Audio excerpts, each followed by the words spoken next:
পশ্চিমবঙ্গ বিধানসভা নির্বাচন 2026 রাত পোহালেই দ্বিতীয় দফা নির্বাচন 7টি জেলায় 142টি আসনে। পশ্চিমবঙ্গের বিধানসভা ধারা 170 বিধানসভা গঠনের প্রক্রিয়া এইখানে আলোচনা করা হয়েছে। মোট আসন পশ্চিমবঙ্গের জন্য বিধানসভার ক্ষেত্রে 294টা। স্বাভাবিক কার্যকালের মেয়াদ 5 বছর। এটা ধারা 172 নং ধারায় বলা আছে ভারতের সংবিধানের। 17তম বিধানসভা বর্তমানে পশ্চিমবঙ্গে।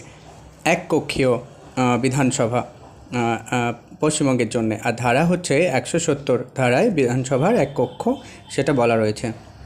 বিধানসভার বর্তমান অধ্যক্ষ হলেন বিমান বন্দ্যোপাধ্যায়, উপাধ্যক্ষ হলেন আশিস বন্দ্যোপাধ্যায়, পরিষদীয় উপনেতা শোভনদেব চ্যাটার্জি, আর বিরোধী দলনেতা শুভেন্দু অধিকারী, বিরোধী উপনেতা মিহির গোস্বামী। আর ভোটদান ব্যবস্থা সরল সংখ্যাগরিষ্ঠতা পদ্ধতিতে ভোটদান সিস্টেমে চলছে। আর বিধানসভার মোট আসন 294টা। সংখ্যাগরিষ্ঠতার জন্য প্রয়োজন 148টা। মোট ভোটার পশ্চিমবঙ্গের জন্য এবারের বিধানসভা নির্বাচনে 6,82,51,008 জন।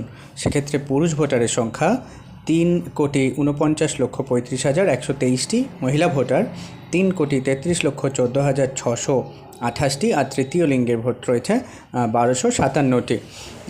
দ্বিতীয় দফার ভোট 30 এপ্রিল, ফলাফল ঘোষণা হবে 4 মে 2026।